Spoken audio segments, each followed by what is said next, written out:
सदाशिवसमारम्भां शङ्कराचार्यमध्यमाम् अस्मदाचार्यपर्यन्तां वन्दे गुरुपरम्पराम्। ॐ भद्रं कर्णेभिः शृणुयाम देवाः, भद्रं पश्येमाक्षभिर्यजत्राः, स्थिरैरङ्गैः सुष्ठुवागं स्वस्तनूभिः व्यशेम देवहितं यदायुः। स्वस्ति न इन्द्रो वृद्धश्रवाः, स्वस्ति नः पूषा विश्ववेदाः, स्वस्ति नस्तार्क्ष्यो अरिष्टनेमिः, स्वस्ति नो बृहस्पतिर्दधातु। ॐ शान्ति शान्ति शान्तिः। हरिः ओम्। श्री गुरुभ्यो नमः। हरिः ओम्।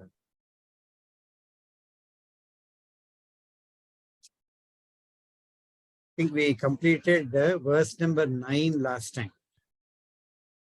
The third question, verse number 9. I think we completed that. 8 and 9. Basically, these two verses talk about the upasana aspect, as we mentioned. Upasana is whenever we talk about a thinking about something which is very common occurrence, but and we give a higher platform to a common thing and try to link it to something which we Shastras are telling us. Example, in this particular case, verse number 8, if you see, it talks about Aditya Vohai Brahma, Bahya Pranam, Udayati. So this Aditya is the sun. So the sun is taken as a pratika, as a symbol. A symbol for what? Bahya Prana. So the prana, that is the importance that we have given to prana till now, till question 3, we are seeing that sun is the representative of that. So any upasana, when we talk about something very common like a sun is taken, but it is taken as a symbol for something which the Shastras are trying to describe here. How Shastras are trying to describe prana. Prana is the most important thing, is how the question number 2, if you recollect, all the senses have started praising that nothing other than prana is so important for the life to continue, so to say. Yeah, very, very important aspect that is being there. And now this Bahya Prana. See, there is something called prana. We always take it as inside us. Everybody is alive because prana is inside each one of us. Separate prana is our understanding. Yeah, there is our thinking. What it says is this Bahya Prana is represented by this particular sun, is what is being told. So this is what our many Upanishads actually talk about in terms of the upasana. This particular aspect is called upasana. Means you take a common thing, but attribute certain qualities to that particular aspect, and that should not be completely illogical, because we know sun is the reason for the entire energy on this earth, and sun is the reason for many of the plant life and others, most of the life. In fact, all of the life actually can continue only because the sun is at the right distance. Had it been nearer, then we would have been a different planet again. Had it been very far off, again it would have been very cold. We would have had issues with that. At the right place, this Aditya is there, and that made the earth the best place for life to progress as we understand life. Yeah, that is how we are really looking at. Now, the 8th verse and 9th verse, as I told, is mostly about that particular aspect of upasana. How we are telling that? Because here it says that the prana is nothing but the sun. So, and it also says the goddess of earth attracts and controls apana. So in the previous verses till 7th verse, we have seen that the prana has been split into 5. Prana, Apana, Samana, Vyana and Udana. And broadly they have been described what their functions are. Apana is for excretion, Prana stays somewhere in the top portion between eye and ears and Mukhanasika Abhyam. That is how the description of Prana is given. Samana was given a role where it said that Samana stays in between the Prana and the Apana, which dwells in the Muladhara Chakra. And it digests food. Not only it digests, it actually equally distributes the result from the food to different aspects where it is required. So as we mentioned, although it says equally, equally doesn't mean by quantity. Equally means what is the requirement of that particular body and mind at a given point of time. Student may require more energy to the brain, whereas a person doing work outside requires energy physically. So wherever it is required, Samana makes sure that it gets distributed, whatever is getting digested. Vyana, normally taken as the circulation we have seen, but Vyana, really speaking, the Upanishad doesn't talk about what it does. All it says is it charati. It moves about in something we call as nadi. And nadi, a huge number is given as to maybe 7 crore something nadis are there in the overall body is how it is being told as such. So Vyana is it moves around. And immediately after that, the Udana Prana, if you recollect, has been told that it takes up the energy through a special nerve. And that special nerve we understood from, normally it is not mentioned here, but from Yoga Shastra, our Gurudev says it must be Sushumna Nadi. So Ida, Pingala and Sushumna, we said are the main 3 nadis for the yoga to be done. So it actually uplifts the energy to higher chakras, the higher levels. The Udana Prana is what it does. Udana, if you take the meaning of it, whichever is taking you up is Udana in terms of that. So sometimes people say even when you get a hiccup, because it is going upwards, it is because of Udana Prana, etc. But anyway, so these 5 were told before, and these are the 5 functions have been given there. Except for Vyana, it is not given. But because Udana has been told to help a sadhaka in terms of uplifting his energy levels upwards, Vyana, by telling that it moves about in these nadis, must be helping the process of sadhana, is how my interpretation is there. It is not there in this particular text. I mentioned that. To me, Vyana has got 2 meanings. One is it is all-pervading, expanding. The Vyapayat iti Vyanaha. So whenever we talk of expansion, we actually talk about a sadhana where a student will move from individual vyashti to the samashti aspects. And Vyana, to me, appears to be supporting a sadhaka in doing so. Second meaning of Vana, if you take as a forest, Vyana is of the forest, means as a result of the forest. Forest always again goes back to Aranyaka, where Upanishad is given, knowledge is given.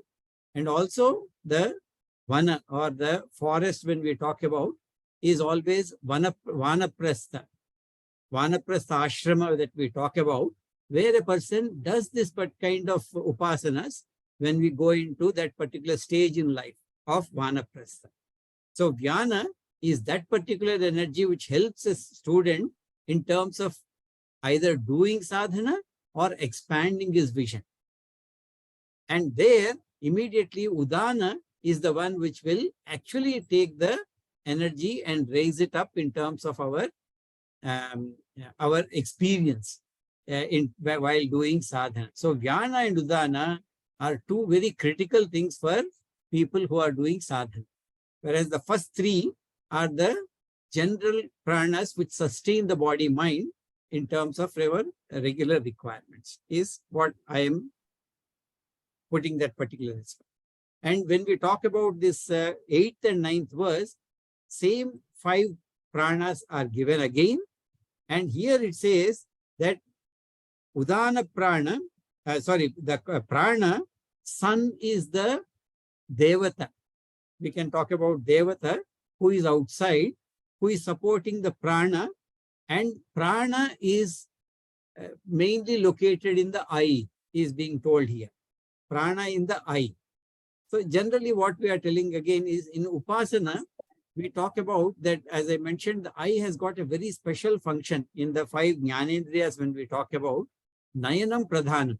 The eye always is the most important of Jnanachakshu, Jnanendriyas. Jnanachakshu is the Jnanendriyas. Out of that 5, eye is supposed to be having a very important function. Why? Because eye can function without directly getting in touch with that. Even 1 kilometer away, some people can actually see the details. They have, the eye is such a powerful organ of gathering the information that the object need not get in touch with you in that sense. As long as light is there, the eye will function. Whereas if you take a smell or a taste or something, it should actually touch something, which should touch your physically for them to function, and you gain the knowledge associated with it. So here it says the sun is that symbol for that particular prana, and it blesses the prana in the eye. But it is just a representative. When we talk about any upasana, we just talk about symbolism in terms of telling that although I'm thinking my prana is very much alive in my eye, especially right eye, they say. Some people are left oriented, etc. Doesn't matter. But Shastras talk about as the right eye because maybe maximum percentage are right-handed in this world. Maybe, but anyway, they talk about right eye, especially when they talk about prana. It only talks about that if it is prana is located here, I must expand my vision to say it is not limited to this, and I am looking the bahya prana as the sun itself. And without the sun, my eye doesn't function. So there I mentioned to you that Adi Bhautika, Adi Daivika, and Adhyatmika. Why it is important, these 3 aspects when we do Upasana, is sun, if you really see, it is an inert substance, really speaking. We cannot say it is a Daivata or Deva, something like that. We need not really give that type of an importance to the sun. But in Adi Bhautika, the physical sun is represented by that physical aspect of the sun which is there. Whereas we say there is a power that is being given by a Deva. So sun, from being just a source of light, will become a Deva for us. And that particular Deva has got a capacity to give my eye a power to see. So in Adhyatmika, it is the faculty to illumine the objects. That power is being given to inside my eye, but that power is coming from the sun. Not the sun in terms of light, that is only Adi Bhautika, but there is a Adi Daivika aspect we add in our Shastras. And this Adi Daivika is the one which actually talks about that particular prana is being told here. That particular sun with the power of that Adi Daivika gives my ability to my eye to see. So this is the concept of expanding your vision from prana limited to my right eye to a prana which is now represented by this particular Daivam who is there. Once I say Daivam is responsible for my vision, then that Daivam is responsible for all the vision.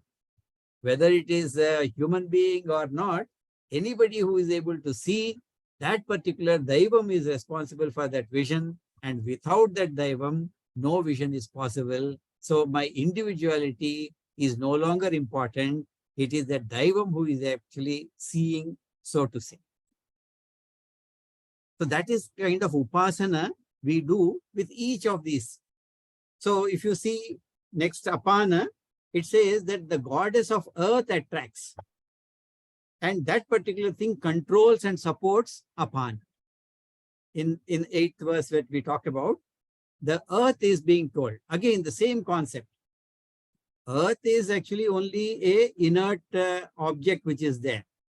But we give a daivatvam to that. No longer earth is earth. For us, the earth becomes a mother earth. Mother earth has got a power. It has got a power to attract things towards itself. So any apana is possible because of this attraction power that is there in the earth. Earth is the Adi Bhautika. Adi Daivika is the mother earth. The mother aspect or the gravity aspect becomes the mother earth, becomes the Adi Daivika. And what it does, Adhyatmika inside, it is enabling my apana vayu to function.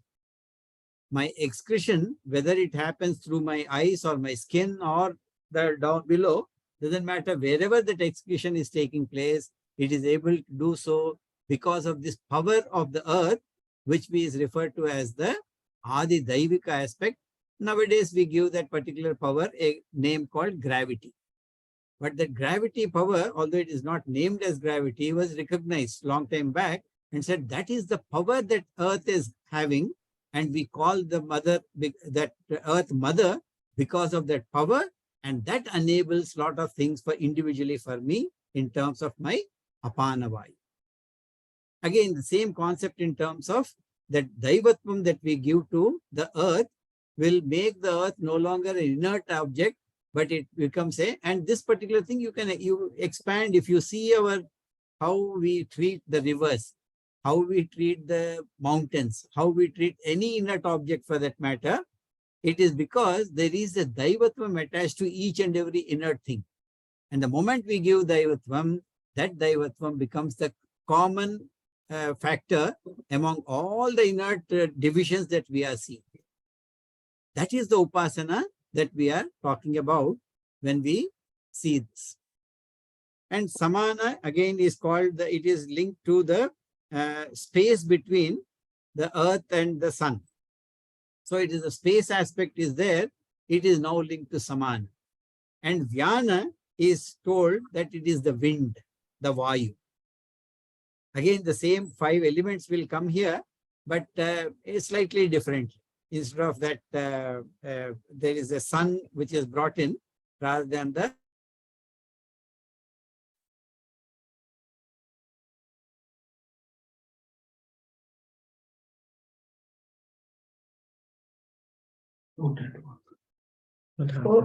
Frozen?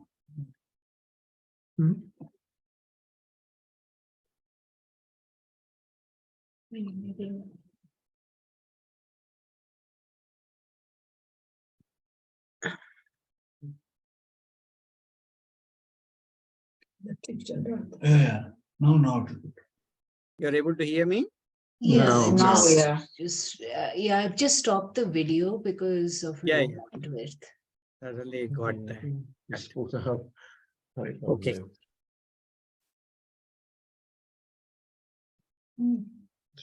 All right. So I can continue? Yes. Okay. So as I mentioned, the vyana is linked to the air, as I mentioned, or the wind. Mainly, again, if you see the similarities that we talk about, vyana has got that, what we see on the earth especially, is that vyana has got that ability or the nature to expand. Yeah. I'm not seeing you guys, so I don't know. Yeah, you can Slightly this, but it's okay. All right. So we have seen that vyana is linked to the air. Again, as I mentioned, each one of them, whether we take vayu, whether we take the space, everything has got a daivatvam attached, a adi daivika aspect attached to each one of them.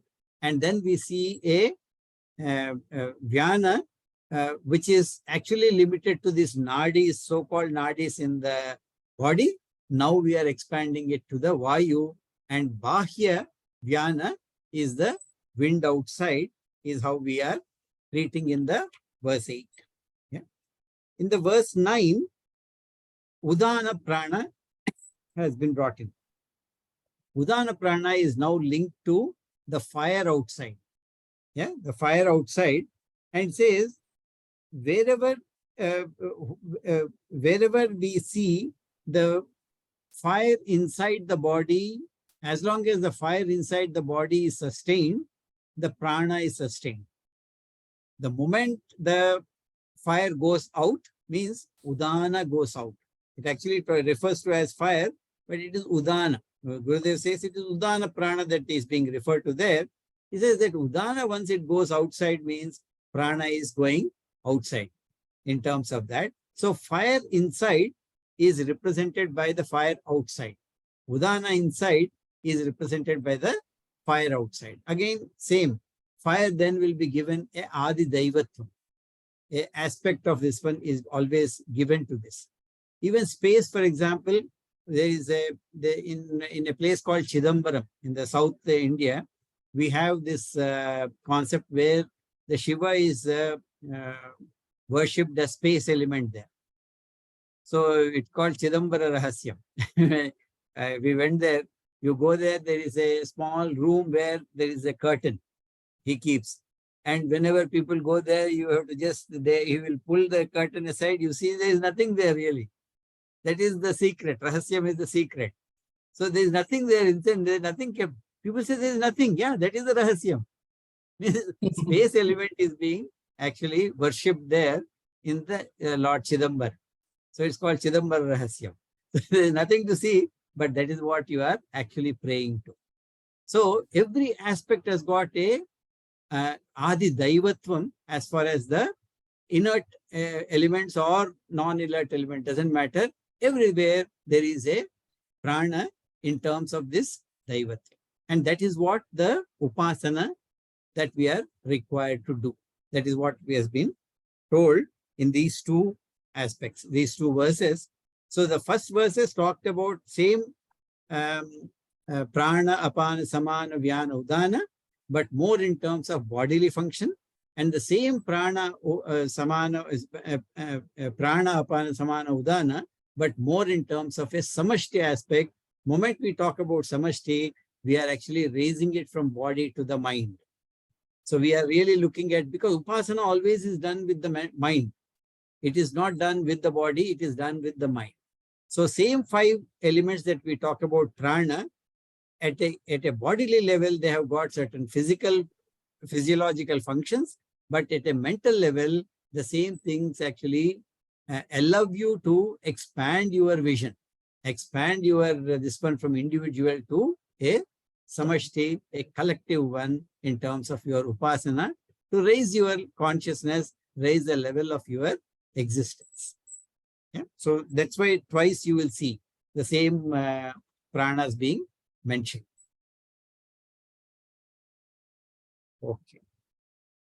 10th verse, we will read. Shankarji, before you go and say this, I was reading commentary of this Udana there, Swamiji has given. It says the prana, when it leaves, the Udana, it goes the other level. Does it necessarily mean it goes to higher level, or does it go to any level? Because when we say we leave prana, when a person dies, he can go lower or higher. So in this case, it seemed to me he goes only higher. Is it my misunderstanding? It is misunderstanding in that sense. If you wait for next 2 verses, it will tell you exactly where it is going. Thank you. Okay. But right now, Udana Prana is one of the main functions of that. 2 functions we have seen. In the initial ones, it said it helps the sadhaka to raise the awareness through Shushumna Nadi. Yeah, so Okay, that was only definitely higher. the movement is going upstairs or higher. This one. That's what I was thinking, but I wanted to make sure. Okay. Yeah, but second one actually is talking about when the time of death. That is slightly different in terms of this, that it need not necessarily go to higher as such. The destination will be decided in the next 2 verses. I think it will come. Okay, we will read that, and if that question persists, we will go back. Okay. Then you'll find out where you're going. Yachittasthenaisa. Yes, chit. Yachittasthenaisha Yes, tasya pranam pranamayati pranayati pranastejasa yuktaha Pranastejasa sahatmana yatha sankalpitam sankalpitam lokam nayati. lokam nayati. Now, this is a very confusing verse which comes even in the, what do you call this, Bhagavad Gita. Even Krishna talks about this.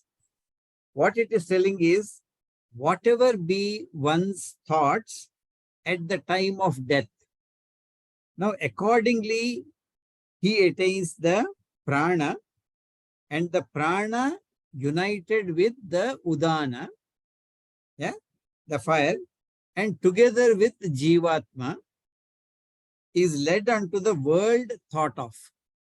So it appears that you can live, Gurudev says, you can live like a scoundrel throughout your life, but at the end of it, if you say Brahma, Brahma, Brahma, you will go to Brahma. If you say Vishnu, Vishnu, Vishnu, you will go to Vishnu Loka. It appears to be like this. It appears to be confusing as to how my last thoughts will determine, so to say, this particular aspect of my journey or the destination of my journey after the death of the current life or current body. It appears to be telling that particular this one. Whatever be the thoughts at the time of death, accordingly he will attain the prana, and the prana united with udana, the fire, together with jivatma, is led on to the world thought of. So it appears to be that if I think about lower world, the udana will take me there. Whereas if I think about a higher world, then udana will take me there. It appears to be like this. But what Gurudev says is, it is like hoping that throughout the year, a businessman will not do a single sale outside, and he just spends money. But the end of it, he expects that your balance sheet and profit and loss account will be very, very good. He says, no, it doesn't happen that way. What the end thoughts that you talk about, you cannot but take a proper judgment. You yourself know as to how you have led the individual life. And your end thought will always be in conjunction with the actions that you have taken throughout your life. And it is just a summary of that particular thing is being referred to as the thought at the end of your life. So you cannot be a very bad person throughout your life and just think about good thing at the last end of your life, and then you will gain a good life afterwards. It doesn't happen that way, is how Gurudev puts it. And even I think Bhagavad Gita, Krishna's explanation, I'm sure our Gurudev must have given a similar commentary there as well. So it is not that that the last one will be decided by this. I have a slightly enhanced take on that. I fully agree with Gurudev, obviously. I cannot disagree with him. But to me, here it appears that Vyana and Udana, they go side by side. So Vyana, that actually is expanding in terms of all the aspects that you are actually doing, actions that you are taking. Vyana is the one which actually does the accounting to you by going, by spreading, by going into every direction into which wherever your mind is taking you. Vyana has got that capacity to expand, and that's why it is called Vyana. It is the intelligence gatherer for individual and account keeper for the individual when it comes to that. And that is the reason why it's also able to help you in terms of sadhana. And wherever there is at the time of death comes, we have seen in the previous verse somewhere, where it actually talks about that it brings back all the senses. And when it does, Vyana is the one which actually brings back all your experiences. And there is, you cannot fool anybody. It is the Vyana, which is the intelligent power which is there, which actually brings back everything, and it summarizes the life for you, what you have led. You may have forgotten, but it will bring back everything by the end of it and provide that summary to Udana. And Udana is the one which actually then does the job in terms of physically couriering your parcel. And parcel clearly says it includes the prana united with Udana and your Jivatma. Jivatma is nothing but the vasanas you can talk about, or the mind aspect, the aham aspect which is there. These are the three put together, are couriered by Udana to your next body which is waiting for you. And that body is exactly in line with your last thought, which is nothing but a summary that is provided by the Vyana. Yeah. Here in the That is how- last paragraph, it says the ego center. So this Correct. ego center is pranas, right? Jivatma. The No, it says Jivatma besides, aspect which is the last paragraph, the commentary in the last paragraph says the ego center, thus propelled by the Udana, is the Jivatma. Oh, it is Jivatma. Okay. is the Jivatma. Yeah. So it's Okay. clearly mentioned by Gurudev that ego center is the Jivatma. Okay. Udana itself is actually the prana, really Okay, speaking. But I will give a summary of this after these two verses are over, of the what I think the importance of this prana that we are talking about here. Yeah. Okay. Okay. Ya evam vidvan evam vidvan pranam veda pranam veda na hasya praja Nahasya praja hiyate yate amruto bhavati amrito bhavati tadesha shlokaha. tadesha shlokaha. This Tadesha Shlokaha comes from time to time because, as I mentioned, this particular Upanishad is a Brahmana Upanishad.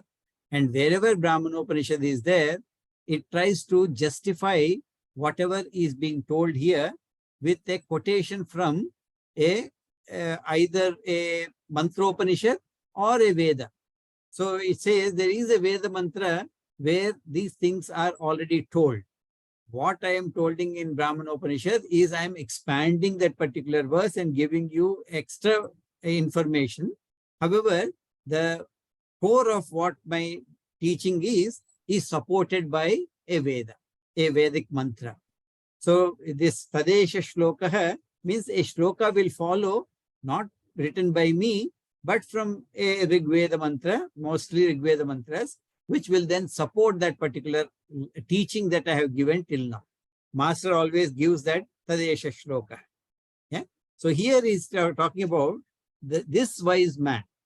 This wise man, Vidwan. If you see the term, Evam Vidwan Pranam Veda. One person, the Vidwan who knows the nature of the prana as I described here. Vidwan Pranam Veda. Veda is knowledge. Knowledge of the prana, one who knows prana, thus will not have to suffer. He will not have to suffer. His offsprings do not perish and he becomes immortal. That is the meaning of that. Na hasya prajaha hiyato mruto bhavati. He becomes immortal. And here is the following verse about it. Talks about that particular this one. So here again, offspring does not mean really children that we are talking about. It talks about various karmas. Whatever karma that you have done, karma is your offspring. From the perspective of a movement, from a perspective of individual, all your karmas that you have done are the offspring that are there, and none of the karmas, whoever knows the prana, like how we have described, that particular person will not have any of his karmas going waste.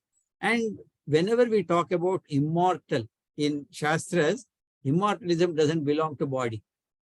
Immortal means a person will not go through that birth and death. The moment you come out of cycle of samsara, you are immortal.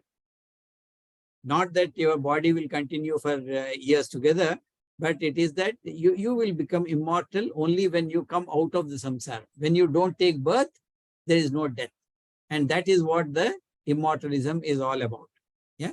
So the wise man who knows the prana in this particular one will not suffer anymore. Means the person who knows the prana in this particular aspect will know that he is no longer a jiva and he need not go through this samsara of birth and death.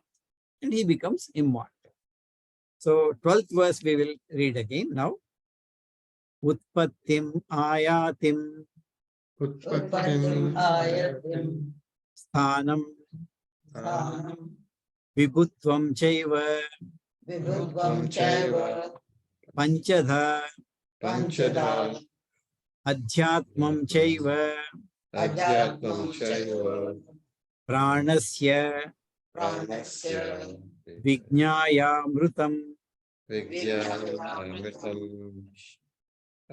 ashnute ashrute vijñāya vidyaya amrutam ashnuta iti ashruti iti tritiyo prashnaha. So is the ending of the third third question. question. With this, the third question is ending. So he says, Utpattim ayatim. This is not a verse from Prashnopanishad. He is quoting from Rig Veda. Yeah?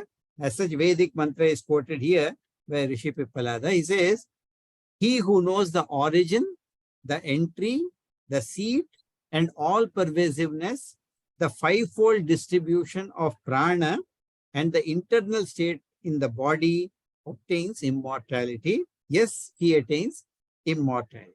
So the immortality aspect is being repeated twice.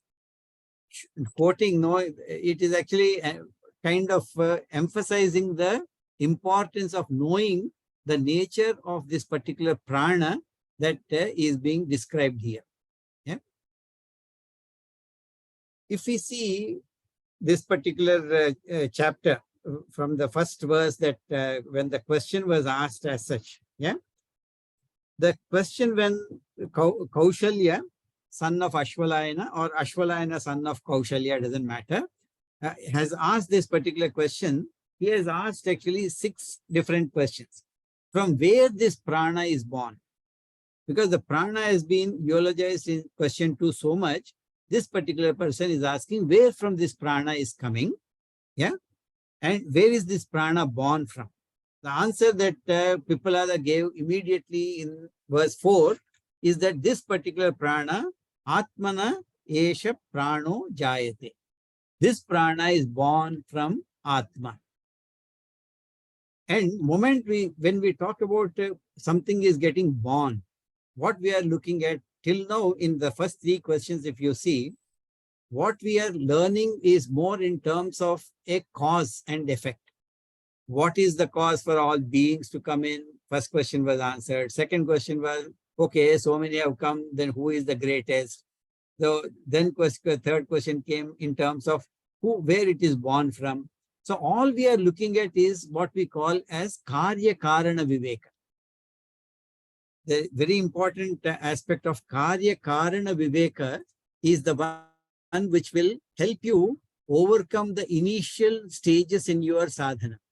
When you are talking about your body, mind, intellect, that particular level, when you are talking about body, prana and mind, or body, senses and mind, always Karya Karana Viveka will help in terms of analyzing these aspects and say that although I am seeing that I am born as an individual body with an individual mind, with individual senses, which I am very proud of, and I have then become a slave to this particular 3 aspects of instruments, and I become bonded by using these instruments.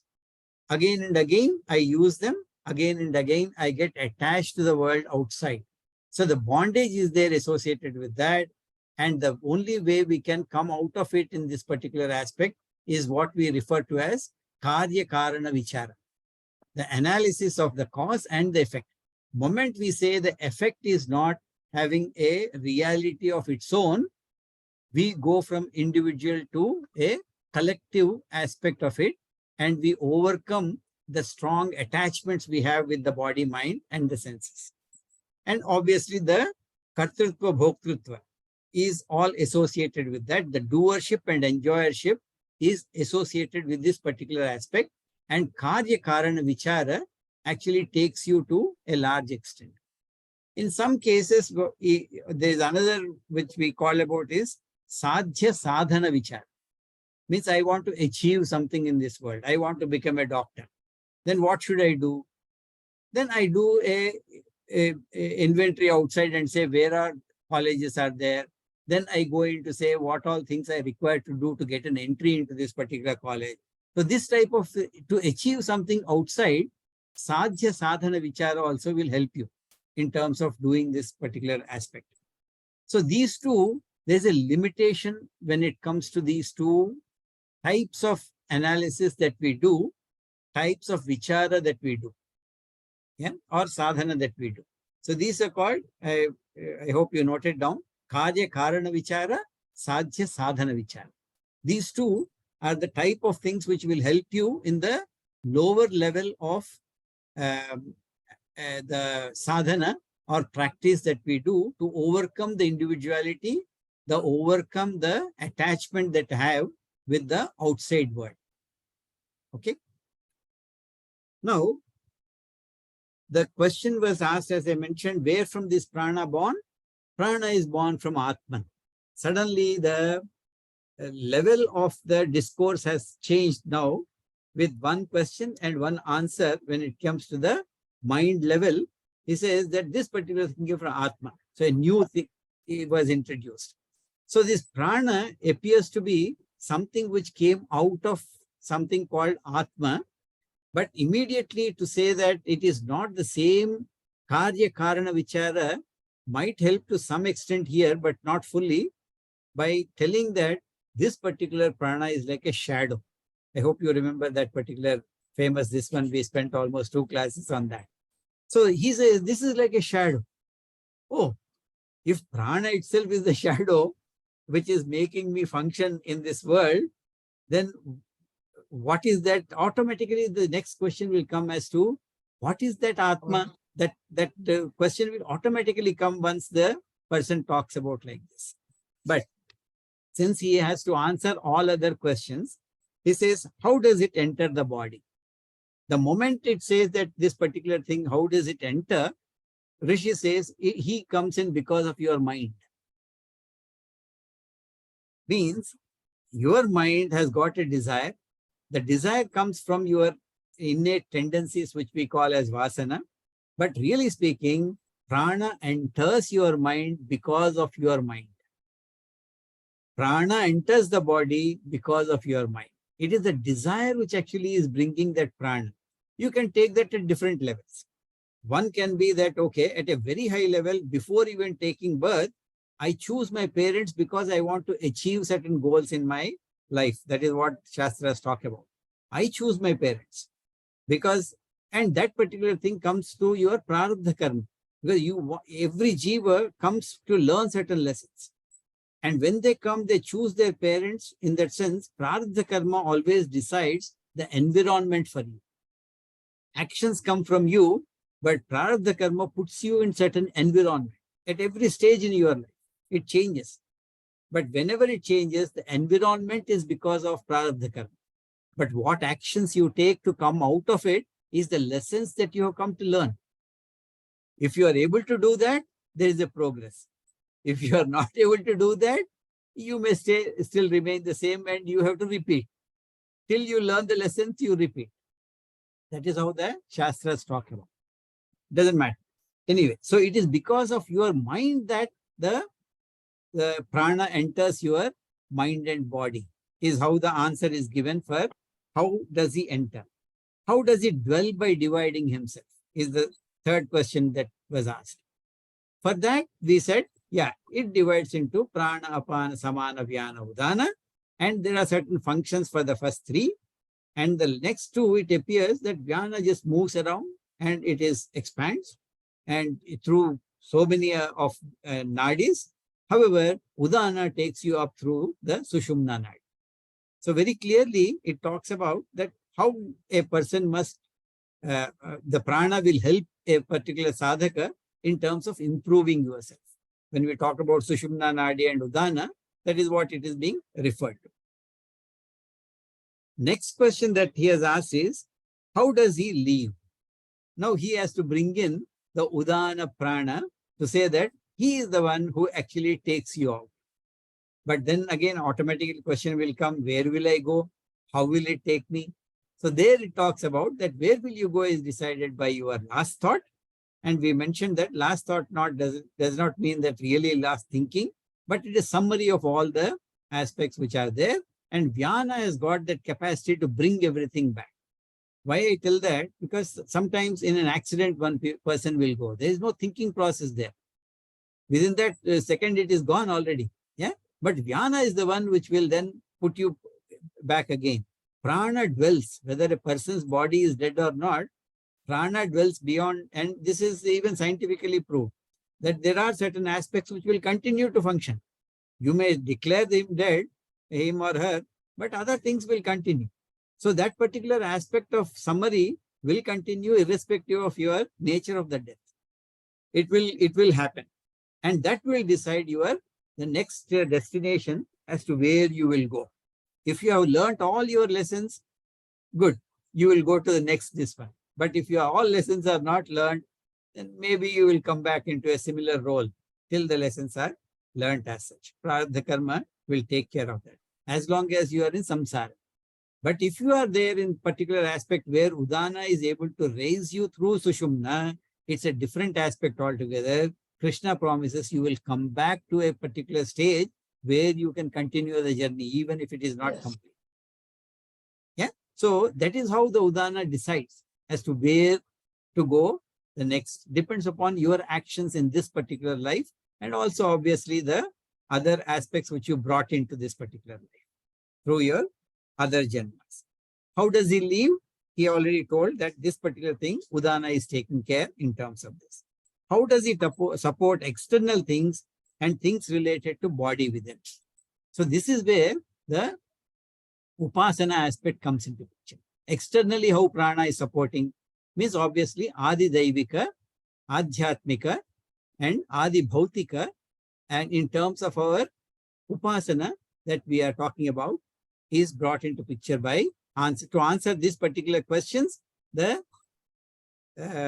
Rishi Pipalada has gone through all these particular 12 verses to explain those answers to the particular Shishya. Now, how I take this prana, depending upon after the explanation that we have taken here. Yeah. Normally, when you talk about this particular aspect of prana, prana is something which we don't normally hear. We talk about Annamaya Kosha, Pranamaya Kosha, Vijnanamaya Kosha, Manomaya Kosha, Anandamaya Kosha. So such divisions are there as such. Or we talk about Stula Sarira, Sukshma Sarira, and Karana Sharira. And even when we talk about a descent of the consciousness, so to say, we talk about the 5 elements, subtle elements that have been created, Akasha, Vayu, Agni, Apaha, Prithvi, and the Sattva, Rajas, Tamas aspects of them will create Buddhi and Manaha and Pranaha, as such the 5 pranas that are there. These are created and the physical thing come out of the Tamoguna aspect of these 5 elements. This is how the explanation is given in terms of this.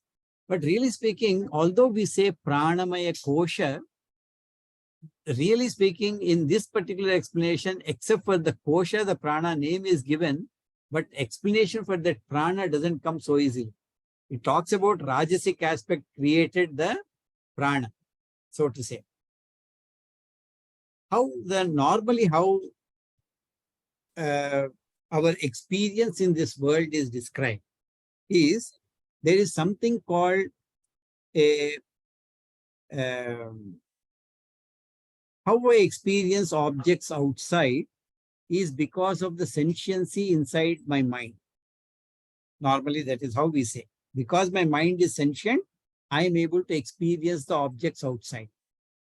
But once you go into certain analysis that you require to do, the prana aspect which is there in your mind is of two types.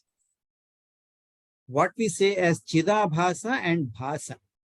When we say Bhasa, it is the Sakshi Chaitanya. The original consciousness which is there is called Sakshi Chaitanya. Whereas the thought, when it comes, generates. Mind, when we talk about Manomaya Kosha, when we say, the mind means nothing but a thought. When the thought is there, the Chidabhasa is formed, which illumines this thought.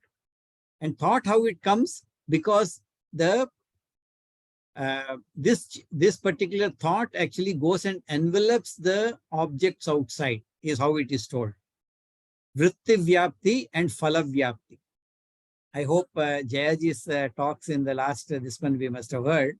She talks about these two aspects, Vritti Vyapti and Phala Vyapti.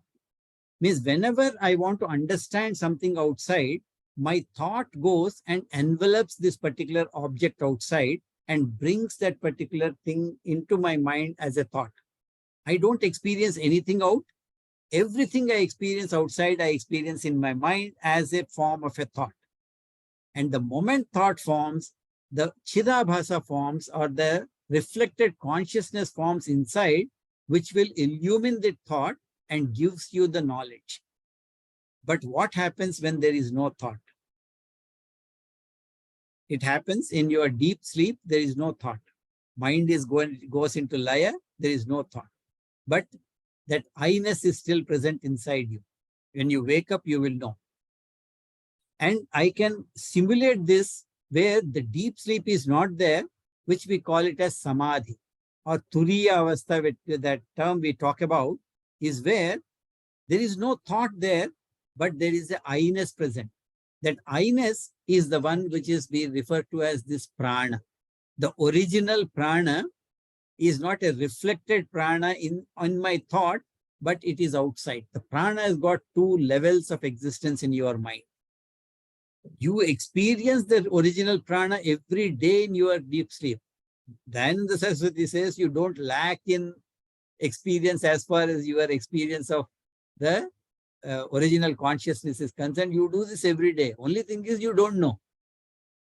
Somebody required to tell you that this is what you are experiencing. That is what but that is anyway extreme example of what he says.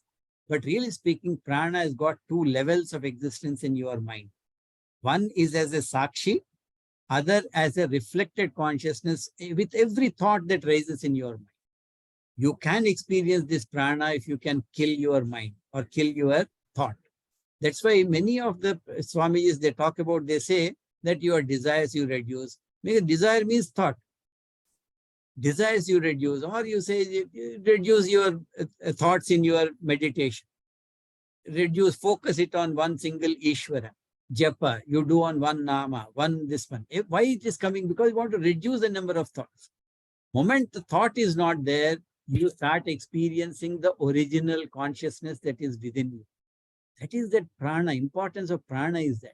The shadow that we are talking about is nothing but the prana reflected in each thought that you are experiencing. And thought experiencing is your experience in the world.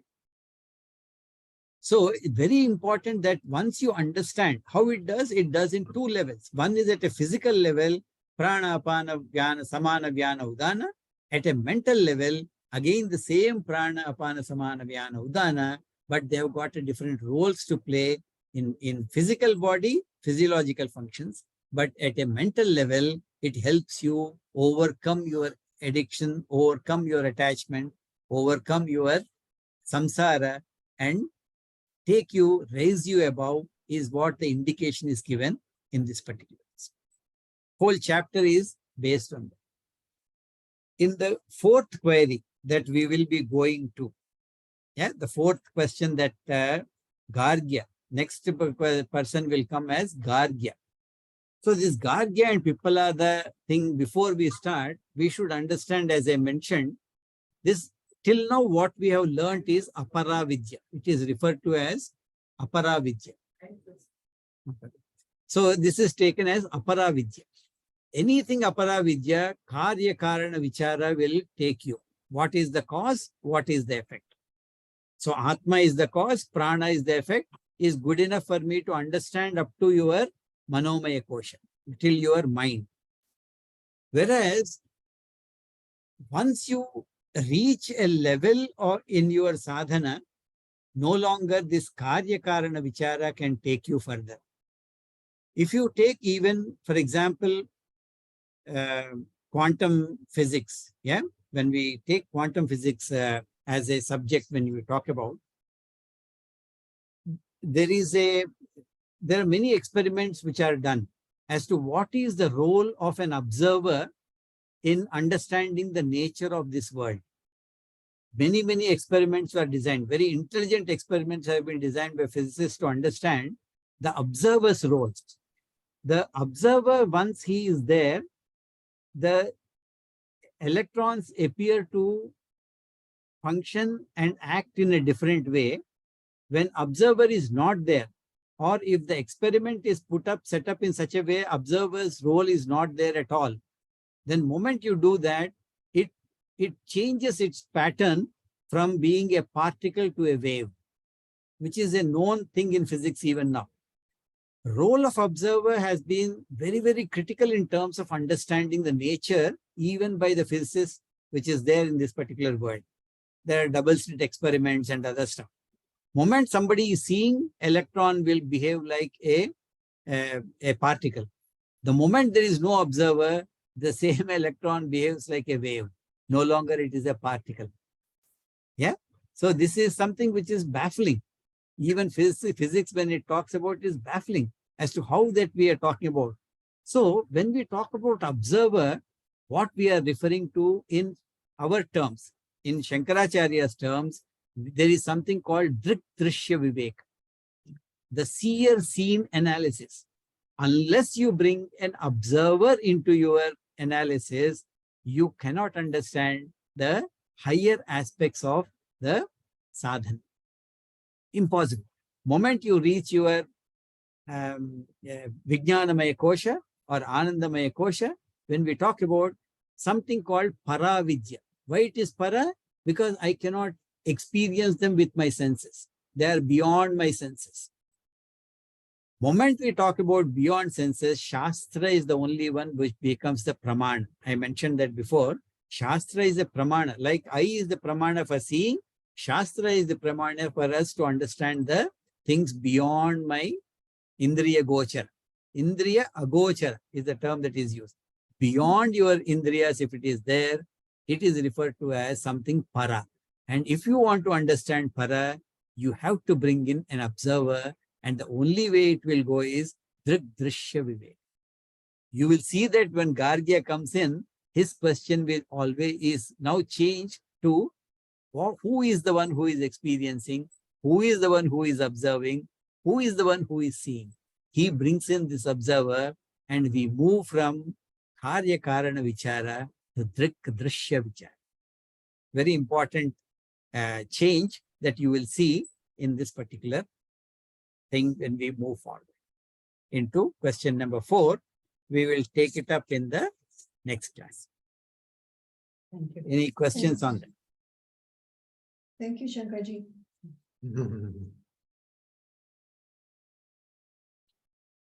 Kalpana ji, you said something? Sorry. No, I just said thank you. Oh, okay. Okay. Welcome. You're welcome. I know it is going up a bit in terms of this one, but next 2 questions, it will be more like Drik Drishya Viveka. It is more subtle in terms of our understanding. I think at least if we know certain terms and if we understand certain concepts with which we are learning this one, whichever book you read, if you are hearing any other lecture, even on Bhagavad Gita, you will see these variations in teaching. Everywhere you will see this particular thing. As long as your experience, your topic is related to the body, mind, up to mental level, it is all Karya Karana Vichara. The moment you bring in Drik Drishya Vichara, then automatically it becomes more subtle. Not because it is the teaching is subtle, but it is because the subject is subtle. It is Paravidya. The moment Paravidya comes in, you don't have a choice but to become subtle in terms of your teaching as well. So there are certain texts which are very subtle in terms of understanding, very difficult to understand, like Mandukya Karika by Gaudapadacharya. Gaudapadacharya is Shankaracharya's Paramaguru. So he wrote a Karika on this Mandukya Upanishad. Mandukya Upanishad is only a 12-verse Upanishad, but he has written a 3-chapter Karika on that, and that is very famous. His Karika on those 12 verses are very, very famous. And that particular thing is purely Drigdrishya Viveka. Not only Drigdrishya Viveka, that particular thing is called the Drishti Srishtivada, as I mentioned before. Srishti Drishtivada, Drishti Srishtivada. There are two aspects or two ways of looking at this particular word. Srishti Drishtivada is Srishti is already there, Drishti has come into that. That is our experience. Already the creation is there. I am coming into creation as a child born into this family. I did not create my parents or my grandparents or the world around. Everything was there in front. I came in. So Srishti is there, Drishti is coming in. But Drishti Srishtivada ignores all this. It says there is no reality with this prapancha. There should be a Drishti before even Srishti happens. For that particular, this one, it says that everything is happening in your mind. So you cannot say that this particular thing, the creation you are seeing is real in terms of that. It actually dispenses or complete this one in terms of reality associated with this Srishti. Says Drishti should be there before any creation can happen. A different aspect, different concept as such, and very few texts are there. There is something called Yoga Vasishtam in Ramayanam. I don't know whether, not in Ramayanam, Yoga Vasishtam is something where Rama is given the same knowledge by Vasishta. And it's called Yoga Vasishtam. And that particular thing is again Drishti Srishtivada, completely. So Drigdrishya Viveka comes into there also. The Narada Bhakti Sutra, again, I think Narada Bhakti Sutra is also following that. Very few texts are there. Otherwise, everything else you will find is only Srishti Drishtivada.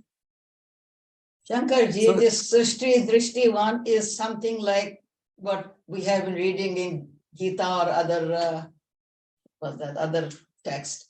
That most it is, of our texts. yeah, like it is veiling, right? Veiling of the Correct. God and also projecting, like two aspects, right? It's the same Correct. thing. Or am I wrong there? It is correct only. What you are telling is correct.